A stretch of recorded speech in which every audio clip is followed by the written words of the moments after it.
Welcome to the last lecture of our this semester. So it's a very long road, okay, and we come to the end of the road. Okay, the title of this, of course, we know that the title of this lecture is Thematic Explorations of the City and Consumption. And of course, we know that the consumption in these two stories, the two stories we discussed today, the first one will be Find the Circular Splendor, and the second one is Breakfast at Tiffany's. Okay, in the two stories, consumption is represented in two different forms. The first one is fashion. We know that Find the Circular Splendor is a story closely related to fashion and the fashion in Taipei and how this kind of fashion make Taipei related to other cities in the world, right? And the second form of consumption in the second story, that is Breakfast at Tiffany's, of course, is buying a diamond. Okay, we know that in the second story today, Breakfast at Tiffany's, the title, of course, it was borrowed from a short story written by Truman Capote, an American novelist. Okay. But the writer Zhu Tianxin, she tried to use the title to, of course, we know that there are some similarities between the original story and the story rewritten by Zhu Tianxin. That's what we're going to explore today. But what Zhu Tianxin want to tell her readers is completely different from the original story. Okay, so maybe we can look into these similarities and differences between these two versions of Breakfast at Tiffany's. Okay, so let's get started. The first story is Find the Circular Splendor. This story will be reported by Alice today, and I think it's very appropriate because Alice is from France. And this story has a title with a phrase, comes from France. Okay, so we're going to hear what Alice is going to say about this story, and I think that will be very interesting.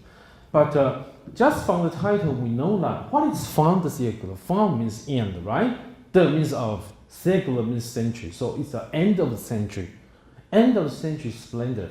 So basically, just from the title, we know something about the story, because end of century means the end. Originally, it means the end of the 19th century in Europe, especially especially in Europe, because at that time, people thought that Western civilization has come to the high point, and there's no any higher point for Western civilization. So if we people, we mankind keep going to the direction that the Western civilization is going, we will go to a decline, not going to climb to another high point. We are going to decline. So Find the Circle is a very something very ironic, because at the same time it means something very splendid, something very prosperous, something very beautiful, but it also means something very decadent, very decayed, something very evil, or maybe something very corrupt. Okay, so this is a very interesting concept, and let's see how Zhu Tianwen used this concept in her story. And the second one, of course, Breakfast at Tiffany's. But I think there are several similarities and several common motifs in these two stories. But I think there's something very interesting, is that both of the two female protagonists in these two stories, they were dwellers of this kind of illegal rooftop aid-on structures in Taipei. It's a very special phenomenon, specific phenomenon in Taipei. It's very unique experience in Taipei, you can see a lot of this kind of structures on the rooftop of the buildings of Taipei, especially some of the older buildings. Okay, so in the city, from above, you can see this kind of view. In many places, in many parts of Taipei, you can see this kind of view. So basically, if you live in this kind of a place, I mean the illegal rooftop A-down structures, if you live in this kind of place, maybe you are one of the oppressed class in the society, because basically if you live in this place, it means that there's an owner of the, for example, there's a the owner of the fourth floor of the apartment, and he wants to make some more money, so he decided to build this kind of structure, and he rent it to you, and so you have to pay the rent to your to the owner of this illegal structure, and that is he becomes your landlord or landlady. Okay, so this is some kind of social relation represented in this kind of residence. Okay, and maybe we can see a lot of this, a lot of places in Taipei like this. Okay. So in Fantasy of Splendor, we can see a very interesting observation in this story from the writer Zhu Tianwen. Of course, let's get back to this previous slide. This view is very ugly, of course, from Huang Fan, because we know that 3 years before Fantasy of Splendor was published, Huang Fan had already published his history of condo sales. Okay, and in the story he criticized many problems in Taipei City, and this kind of ugly view in Taipei is also criticized by Huang Fan. But in the story written by Zhu Tianwen, we did not see criticism of this kind of residence. We see Zhu Tianwen try to interpret this kind of phenomenon, this kind of urban phenomenon from a different perspective. So let's see how Zhu Tianwen tried to interpret this kind of phenomenon. She said that, of course, the narrator said that the structures of corrugated iron bear witness to the fact that Taiwan is fighting for space with Earth itself. Of course, we can also see in this our predecessor's solution to the problem of heat and the leaking related to flat roofs. They invented this semi-outdoor space. This is a building style, a building style of a lightweight. It's different from West and from Japan. Light in form, in space, and in visuality, it provides a breathing space for the crowded, sun-baked cities of Taiwan. Okay, so I think this is something very interesting. She did not see this kind of a phenomenon from a critical perspective, and we know that the female protagonist of the story, she lived in this kind of a building, right?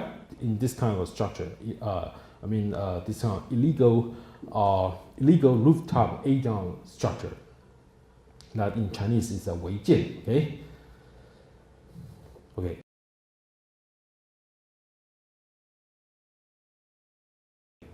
And about the title, I just say that fantasy means the end of the century. Okay? And to be more specifically, it means the end of the 19th century. And toward the 1890s in Europe, there used to be an imminent feeling of apocalyptic crisis. What is apocalyptic? Apocalyptic means the end of the world. Something related to the end of the world.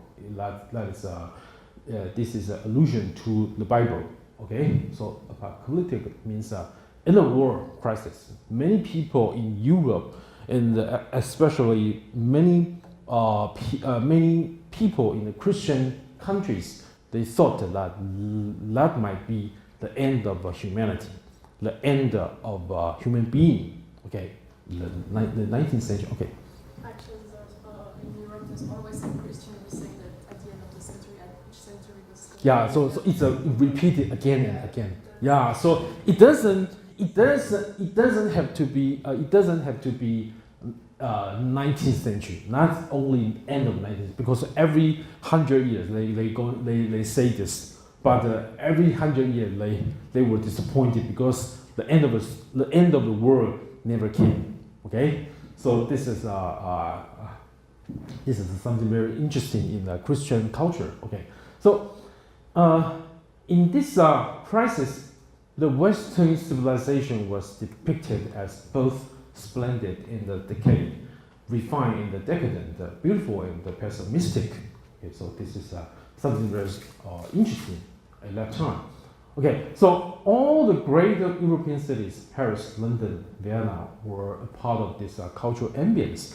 Later on, I'm going to show you a clip of a very short clip, maybe 2 or 3 minutes, a clip of a movie I'm going to introduce later, and to see this kind of cultural ambience might be like in a more direct way. Okay, so at that time, the culture of fin de siècle was presented in many forms, especially in art and literature. Okay, so maybe from the left hand you see this picture is drawn by Gustav Klimt. This is a painter from Vienna. He's quite famous, a very famous 19th century painter. Take this painting for example. This painting, the theme of this painting is obviously nudity, right? Because we see half nude, a woman on the painting. But the painter Klimt used some kind of very splendid form, some kind of splendid style to present the theme of nudity. Okay, so you can say that the painting itself is both decadent, corrupt, and splendid and beautiful. Okay, so we can say that this is a very representative work of fin de siècle culture. And from the right side, you see the cover of it's a poster. It's a poster of a movie, the picture of Dorian Gray. The picture of Dorian Gray. I think the name of the movie is just Dorian Gray. Anyway, it's a movie about a character named Dorian Gray. I think I might mention this novel in the introductory course in this semester, in the first lecture of this semester. The novel is written by Oscar Wilde, and this protagonist, Dorian Gray, he is a very wealthy young man from West End in London.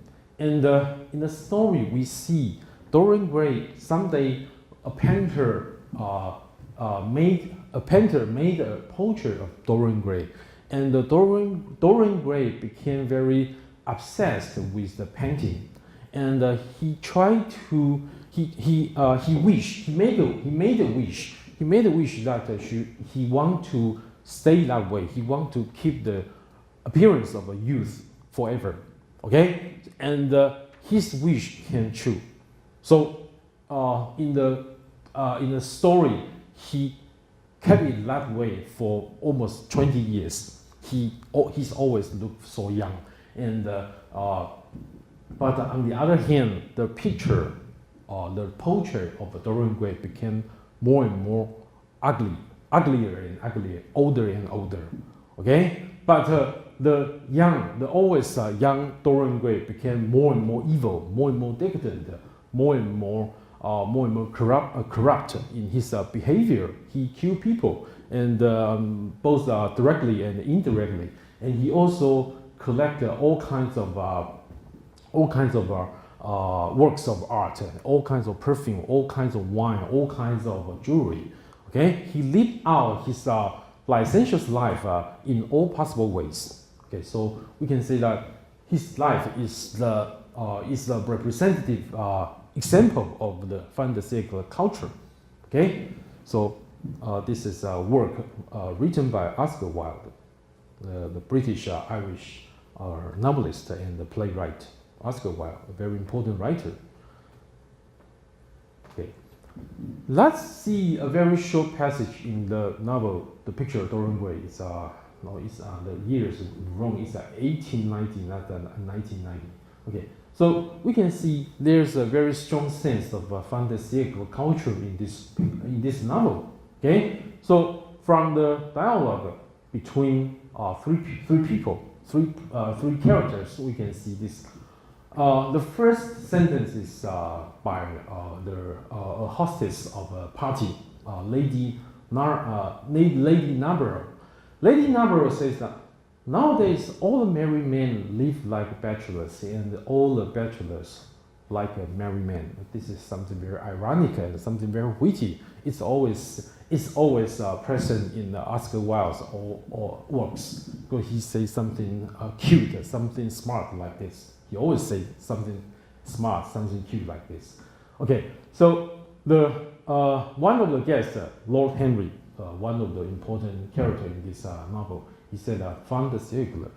Okay, and another character, that is the hostess, Lady Narborough, she said that fin du globe. Fin du globe means the end of the world. Okay, so at that time we can see that fin de siècle and fin du globe, they are two related and they are very close concepts. Okay, and the male protagonist, Dorian Gray, said that I wish it were fin du globe.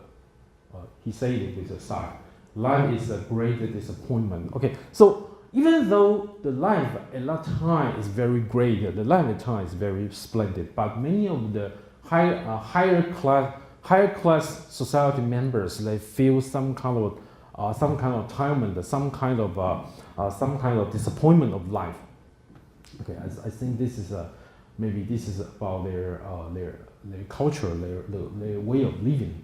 And the Lady Narborough said that, "Oh, my dear, don't tell me that you have exhausted life." But the man says that one knows that life has exhausted him. So this is, I think this is pretty much like the character Mia in the story, fin de siècle splendor. Because in the story we see the story depicts the development of Mia from her from when she was only 15 years old and to when she was 25 years old, right? And during the 10 years, she had experienced all kinds of splendid things. Okay, he went through different stages in his life. Of course, when she was still a teenager and her earliest part of the 20s. Okay, so we can see that when she was 25 years old, she started to feel very old already. Okay, and maybe that's one of the reasons why that in the story she was with a 50-year-old Duan. Oh, okay. So we can say that this fin de siècle ambience or atmosphere is closely related to the story we are going to discuss today. Okay, and besides fin de siècle, we can see another element of cosmopolitanism in this story. What is cosmopolitanism? Cosmopolitanism is made up with two words. One is cosmos. Cosmos means world, and the polis means city. Okay, so cosmopolitanism is I think it's a proposal, or it's a concept that all cities in the world are related. Okay, so this is in this story we can see Zhu Tianwen, the writer, try to present this idea through the media of fashion. because she used fashion in Taipei to relate to Taipei to other cities in the world, New York, London, and Tokyo, and many other places. Okay, so at some point in the story, Mia traveled to rural Taichung in the field exchange. She couldn't wait to get back to that city of indulgence and vice, her home. If she were to live alone, away from the city, she would wither like an uprooted plant. So basically, in this passage, Zhu Tianwen tried to tell us that Mia is a country. She's not a country. She's not a country girl. She's a girl who lives in Taipei, and she can only live in Taipei. If she left Taipei, she will wither away, like a flower, like a plant. Okay. So after she went to Taichung, she cannot stand there. So she came back to Taipei immediately. Okay. So after seeing the department store display windows, the neon lights, Mia was like a fish back in water, can live again. Okay. So this is something very interesting. And the department store is also something very interesting in these two stories we're going to we read today, because in the I'm going to deal with this element later on in the second story, Breakfast at the Tiffany's. Okay, so in the story Fantasycler Splendor, Taipei is depicted as a cosmopolitan city.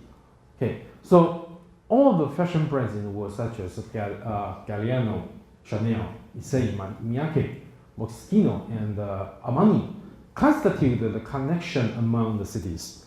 So Taipei is a part of this kind of cosmopolitanism, or this kind of a cosmopolitan system in the world. Okay, so from this passage in the story, this is her homeland, a city confederacy of Taipei, Milan, Paris, London, Tokyo, and New York. She lives here, steeped in its customs, well versed in its artistry, polished by its culture, ready to emerge as one of its preeminent representatives.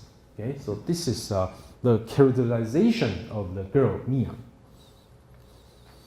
Okay, and fashion style is very important. Just like I said, fashion style is a very important element of this story.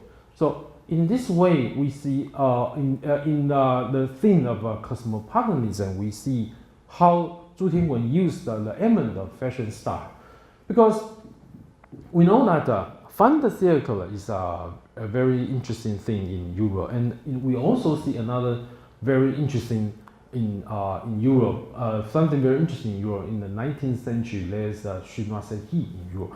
Chinoiserie means the madness for China, okay? And Japoneserie means the madness for Japan.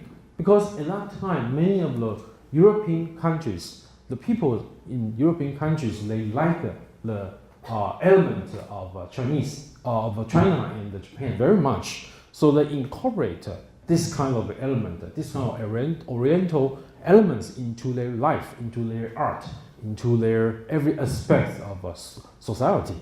Okay, so that's the so-called chinoiserie and the Japoneserie.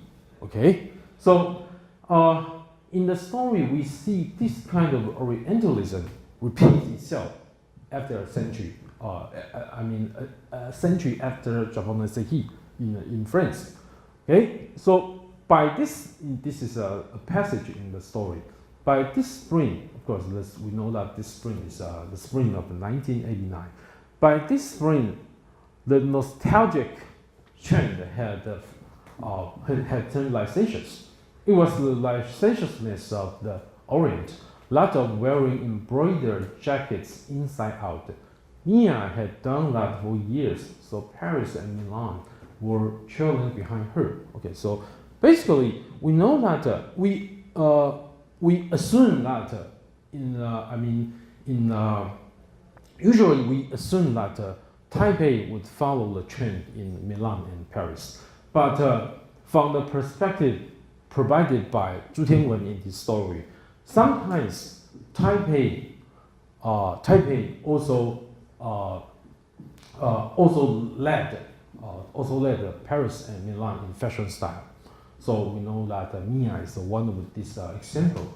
Okay, so in the story, in the following paragraphs from after this passage, we also see the trend of fake first and the man-made pearls is also mentioned, and it's in line with the 19th century fantastical fashion of artificiality. Okay, so we know that it's all related together. Okay, so this is if you are a fashion fan, you know that this is Christian Lacroix, very famous coat with embroidered chains. Okay, so this is the so-called Shunasei, or the so-called Orientalism in the Western fashion style. Basically, I think the main message of the story, let's see from this passage. When she's old and her beauty has faded, Mia will be able to support herself with her handicrafts. Because we know that originally Mia was a model, right? She's a very famous model, and she did a lot of job of modeling. And when she was only 25, she's moving farther and farther away from her career of modeling. She became a witch, in her own words. In the words of the narrator, she became a witch. She became a witch with a lot of handicrafts. Okay, so the abyssal blue of the lake tells her that the world men have built with theories and systems will collapse, and she, with her memory of smells and colors, will survive and rebuild the world from here. Okay, so I think this is something very interesting. The world men have built with theories and systems will collapse. I think maybe the writer or the narrator, what is the narrator talking about here? The world built from theories and systems by men. I think this is the Western world of capitalism that the narrator is talking about here. Okay, so basically in here the narrator is trying to present an alternative way to construct a world. Because there, it doesn't have to be the world of capitalism. Maybe we have an alternative for constructing this world. Okay, so the narrator or Mia is trying to tell us how can we build this world in an alternative way. Okay. So the strategy of building this world in an alternative way is using smell and taste as clues of memories, which can replace reasonable knowledge. Okay, so for example, in the story we see a lot of this kind of examples. Fragrance of sandalwood. When Mia smelled this fragrance of sandalwood, she memorizes the 1989 Spring Fashion Show. And when she drinks a peppermint herb tea, she memorizes the pale seaside color of 1990 summer.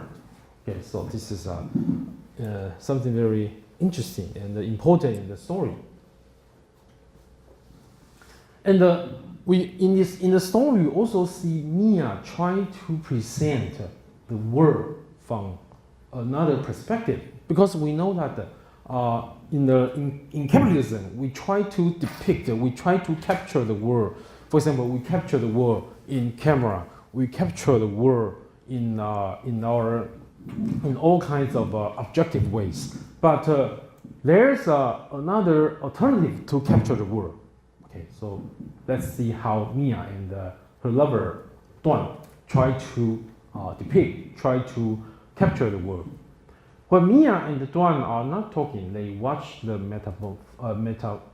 metamorphosis of the city skyline in the sunset-like impressionist painters. Just as Monet, that great master who captured time on canvas, recorded with clock-like precision the shimmering lights on the river at the Germany.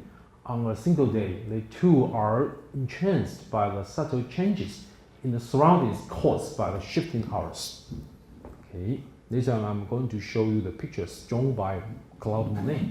Brown red, salmon red, leaden yellow, and reed yellow. The sky turns from peach to emerald. Before the curtain falls, it suddenly lights a huge fire on the horizon, torching the metropolis. They indulge themselves aesthetically so much so that either their energy is exhausted in the process, or their spirit is shattered by the overwhelming spectacle. And very often they do not even do what lovers are supposed to do. Okay, so basically, it's something very interesting because when Mia and Duan were together, they do things not like a young man, because sometimes younger girl, when the younger girl is with an older man, the older man become young. But when Mia and Duan are together, we see they usually do the things that old people do. Okay, so let's see these two pictures. One is sunset on the Seine in the winter. These are two pictures by Claude Monet. One is Monet. One is the Paris depicted by Monet, and the other is Venice depicted by Monet, and the other is sunset in Venice. Okay, so we can see a lot of changes in this kind of sunset. Okay, not only just red. It has all kinds of red in the picture, red and orange and other kinds of colors. And we also see this. This is London as depicted by Claude Monet, because we know that Impressionism, the Impressionism painter Claude Monet, he went to a lot of cities in the world, and especially the cities in Europe, and he depicted the city scenes there.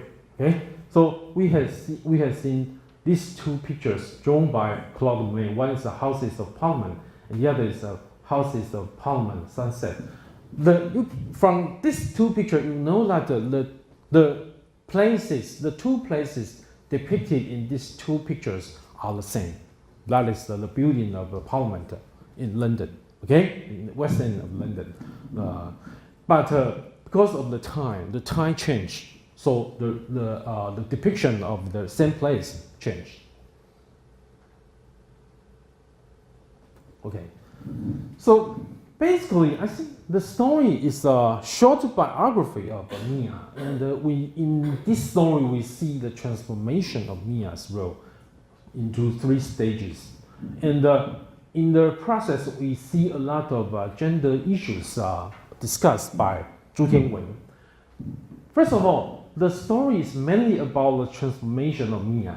Okay, so at 18, she's a material girl who worships things, money, and her own body.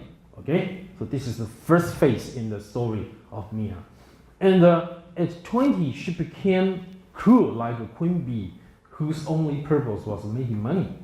Okay, so like I said, she's a very famous model, and maybe she can make a lot of money. And at 25, toward the end of the story, she left the queen bee stage behind, became a witch-like woman whose flat is filled with dry flowers and herbs. Okay, this is the last phase of Mia's life, because we know that in the story she's only 25 years old, but she started to feel old. Okay. So in this story, we are taught that by the narrator, earning money and supporting themselves is a matter of pride. Spending the money of a man they love is happiness. They are totally different. So we can see the value of Mia. So if I'm going to tell you what is the main achievement of this story that the writer Zhu Tianwen, the author Zhu Tianwen achieved, I think she wrote a story which break away from a traditional framework. Okay, so traditional stories are usually framed by a dichotomous structure of moral, immoral, men, women, and past present framework. Okay, so in this story, Zhu Tianwen tried to break away from the distinctions, at least these three distinctions. First of all, the protagonist Mia had a lover, Duan. He's a married man who is old enough to be her father. This is something will not be favored by the traditional Chinese society, because we know that Duan is old enough to be Mia's father, because Mia is only 25 and Duan is already 50. And many of Mia's boyfriends became homosexuals later on. Also, this is also something very interesting, because this is one of the features of postmodernism, because the border between the two sexes, I mean the masculinity and the female characters, become more and more obscure. Okay, so sometimes men are presented in a more feminine way, and sometimes female characters are presented in a more masculine way.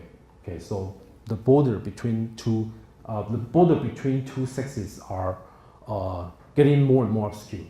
Okay, so Mia used to be the girlfriend of several boys, but afterwards she built up a quasi-homosexual relationship with baby. So some critics say that this is also a homosexual story, and this character baby is a girl who Mia become estranged from after living with Duan.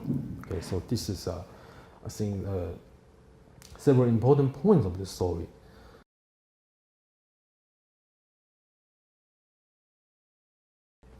Okay, so Zhu Tianxin is famous for using this kind of literary technique. She always used another story to write her own story.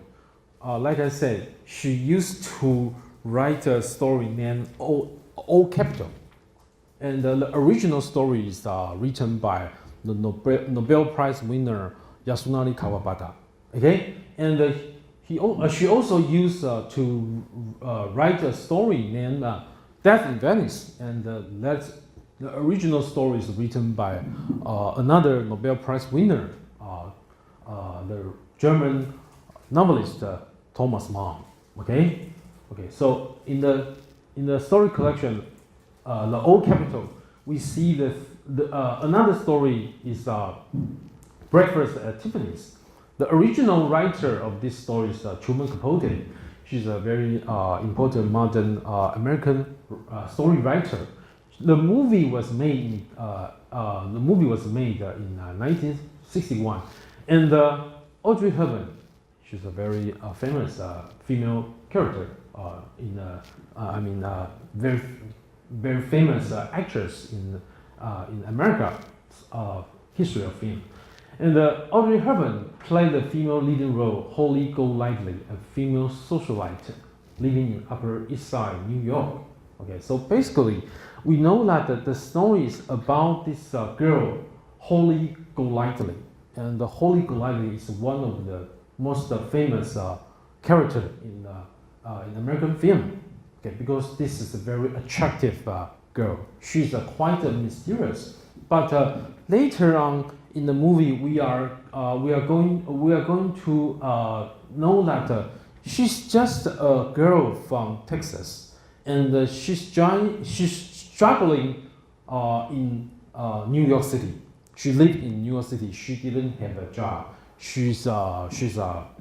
We can say that she's a courtesan. She's a female socialite. She go out with many rich men, and she receive presents, gifts from this man. Okay, this is her way of life. But in a sense, I think she didn't like this kind of life at all. But maybe we know that this is the only way that she can live in New York City. Okay, so let's get to the second story today. Obviously, is that these two stories for today are both very interesting. Okay.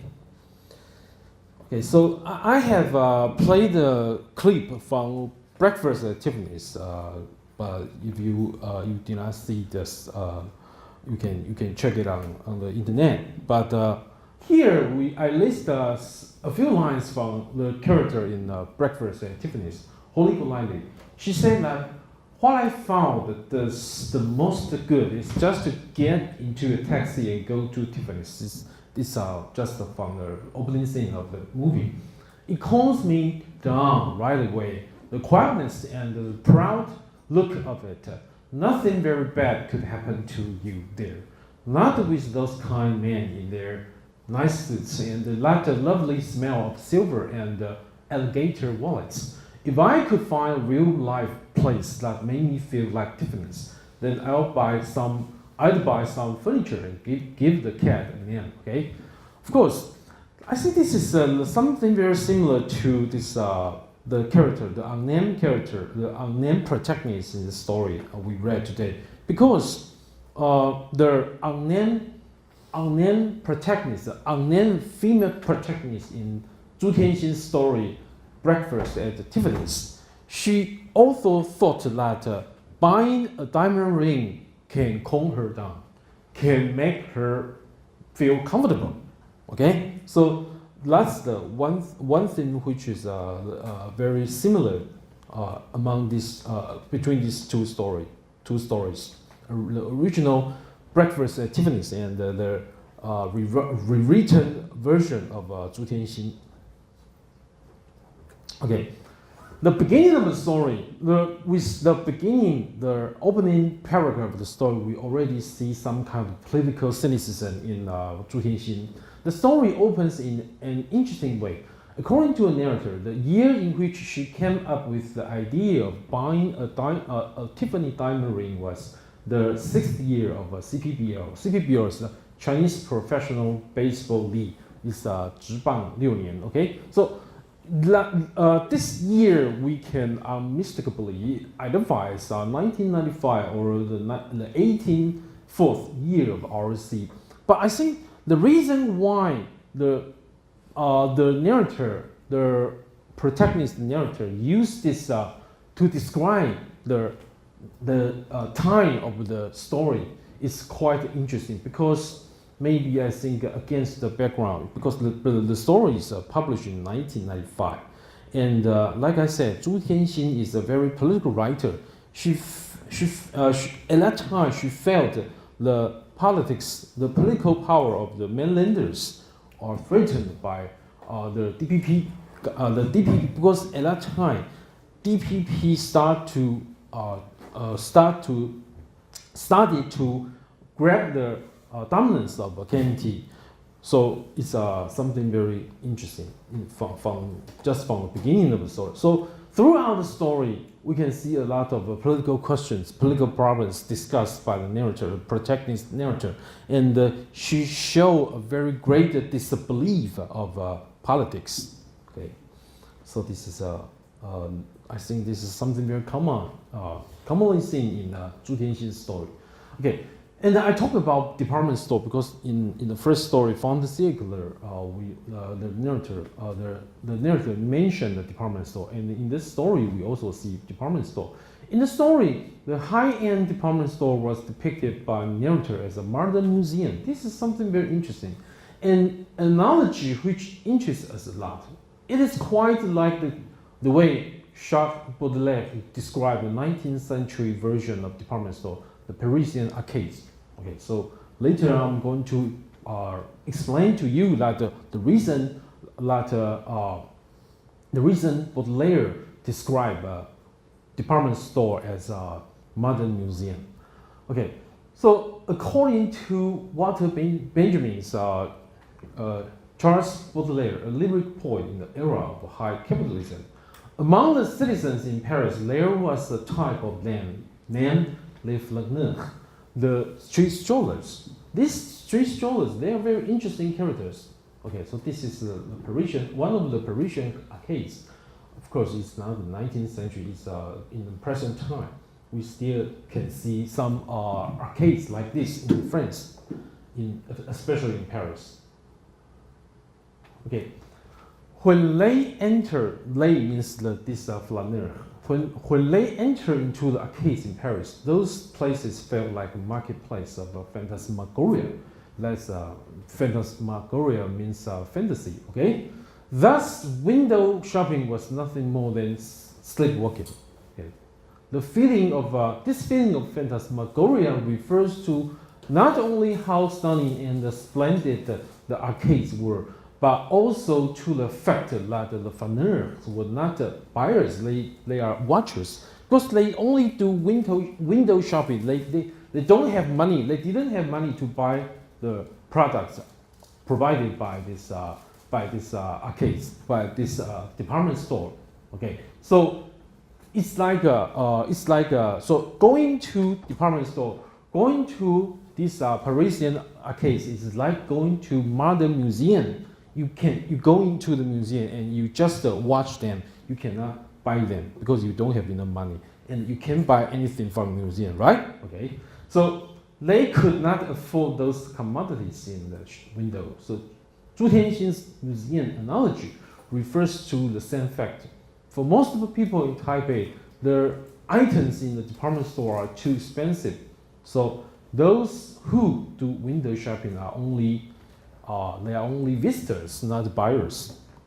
This is in the story. Okay, and the reason why the protagonist narrator keeps talking about buying a diamond ring. This is something very interesting, because according to her, the female protagonist, she thought that buying a diamond ring, and especially the diamond ring from Tiffany's, can regain her freedom. Okay, so according to these are all the details provided in the story. Okay, so this is the diamond, very big diamond mentioned in the story, Star of the South. It's 128.8 carats, was found by a Brazilian slave in a diamond mine, quite by instant. Needless to say, this happy discovery brought her freedom. Okay, so the writer Zhu Tianxin used this analogy to say that if she can buy a diamond, she can regain her freedom. Okay, so according to another book, that is the French economist Constantin Becker, a new theory of social and political economics, study of the organization of societies.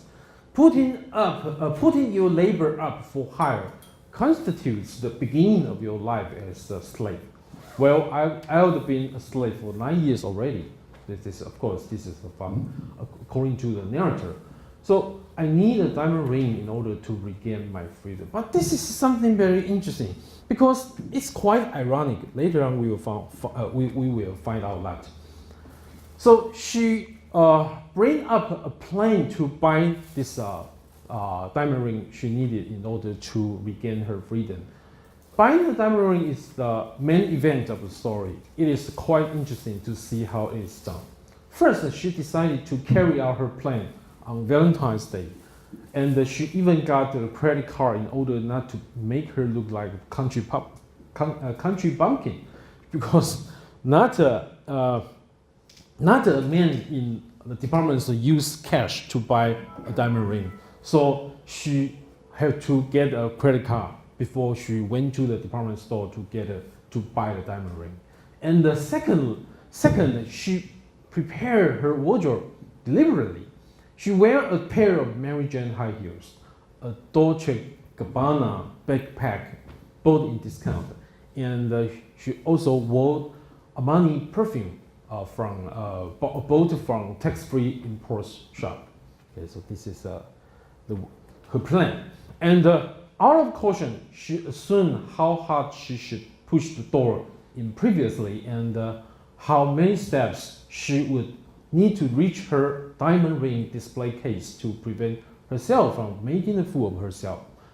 Finally, she went back to her, after buying the ring, she went back to her poor girl's basement, contentedly with her star of thoughts, being joyful for owning one tiny diamond ring.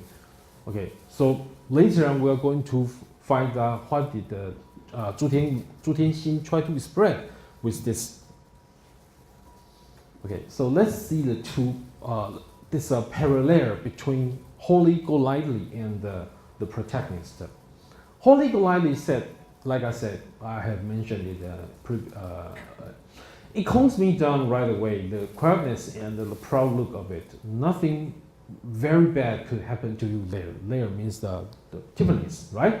And the female protagonist of this story, she said that my star of the souls did bring indescribable brightness into my basement room. I picked it up with my right hand and slid it onto the ring finger of my left, slowly, the way a lover would do it, and my heart was filled with a tranquil joy. Okay, so I think from these two passages, we know that both of these two female characters, they are both escapists. Okay, so we all are to an extent, because they want to escape from this capitalist society, and maybe sometimes we all want to escape from this capitalist society, but we cannot do that, like the female character in this story. Okay, and another thing that Zhu Tianxin questioned in the story is that does diamonds equal love? I don't think that this is right for Zhu Tianxin, because according to a TV commercial slogan created by the Beatles, "A diamond is forever." This is a very famous commercial, TV commercial during the 1990s. In the TV commercial, we see the company keep telling you that the sparkling diamond, a sign of love, love that will never die. A diamond is forever with you till the end of time. Okay, so they use this kind of slogan, use this kind of mechanism of advertisement to tell you that love equals diamond, diamonds equal love. Okay, so this is something very successful with the capitalist society. Okay, but ironically, the protagonist, the narrator, finds it apparent that in her workplace, many of her co-workers believe that love cannot exist without diamonds. So I say the Beatles is successful in conveying this kind of message. And an even greater number of men who actually believe that they cannot find love without diamonds, because many of the men, they thought that if they want to propose to the women they love, they have to buy a diamond ring, and after that they can propose to the woman they love.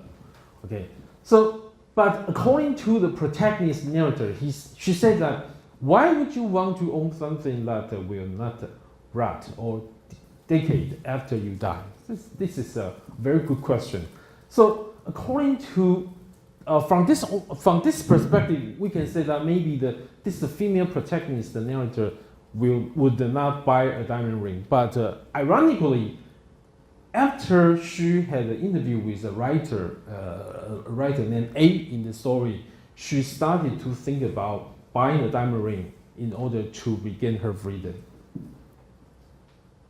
Okay, and we also see the cynicism of Generation X political position, because Generation X refers to the generation which this protagonist belongs to.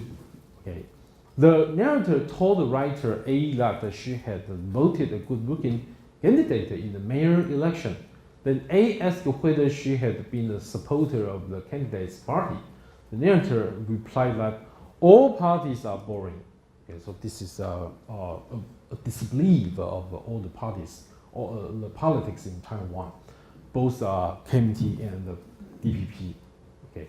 When A asked her about the suffering of some of the candidates, she replied, "Prison," because at that time this This is some of the political figures that Zhu Tianxin was talking about here are the leaders of the DPP part, the Democratic Progressive Party. Because, like I said last time when we talk about this stories written with the theme of city and the politics, many of the opposition party leaders, they became political prisoners before the lifting of martial law, right? And after they were released from the prison, they became candidates. They were elected to legislative yuan, or they were elected to many important positions in Taiwan.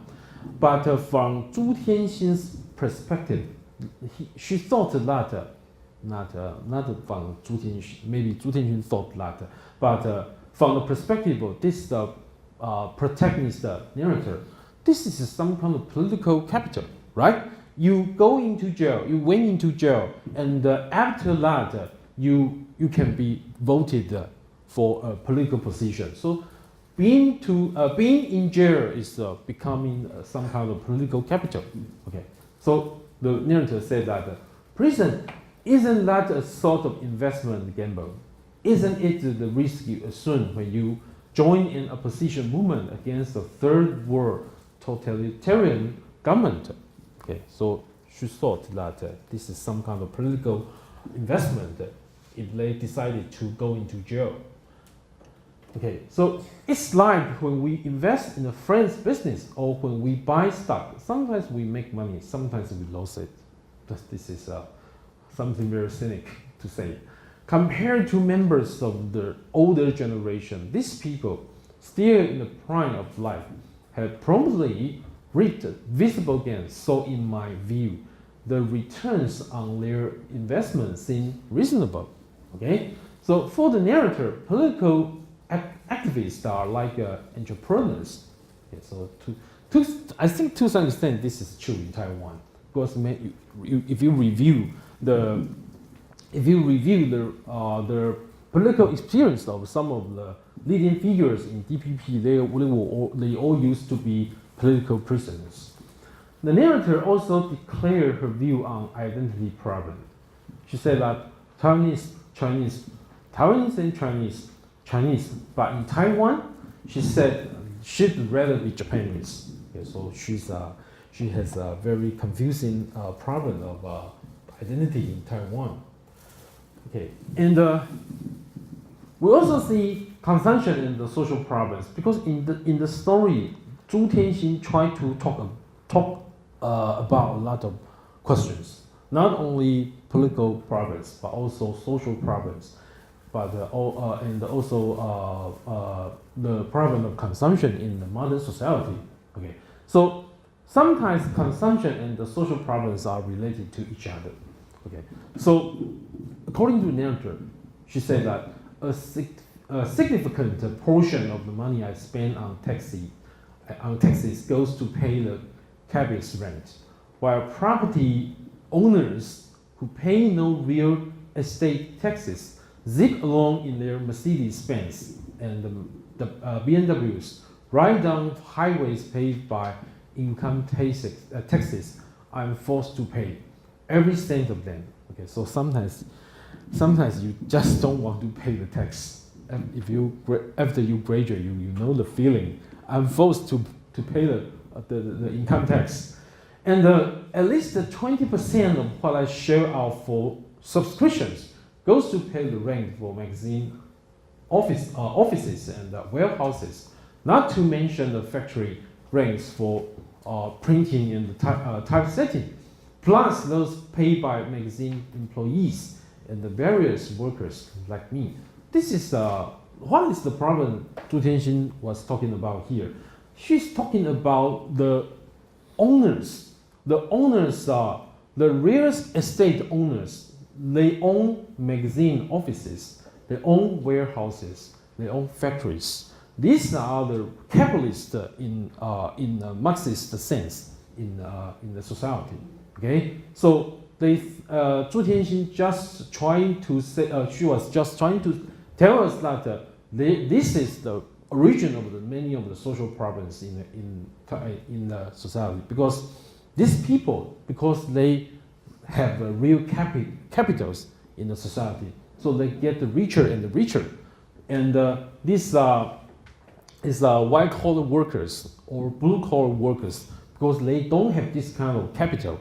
They don't have this kind of capital in the form of offices, warehouses, and the factory. So they become poorer and poorer. Okay, so this is another social problem. Okay, so beyond that, say we choose not to spend our money, but put it into savings account in some financial institution, because Taiwanese people were famous for putting their money into bank or post offices for savings. Just so the real estate speculators can get the mega loans and the reinvested earnings, continue to speculate in properties we could never afford, no matter how long we lived, thereby forcing us and our descendants into lifelong back-breaking labor just so we can pay the rents we owe them. Okay, so this is the situation. This is the situation of 1995 described in the story, and this kind of social situation is still the same in Taiwan. But I think not only in Taiwan, but in all of the corners in the world, all of the places in the world. Okay, so we've already become a serf class without knowing it. So this is another social problem described by Zhu Tianxin. Okay. So this is something very interesting, because from the story we can see that Zhu Tianxin tried to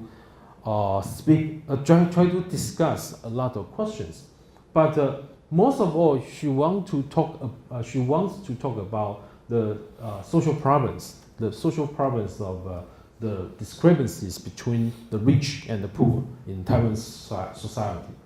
Okay, so this is the stories written by Zhu Tianxin and Zhu Tianwen. Okay. If you don't have further questions, let's call it a day and call it a semester.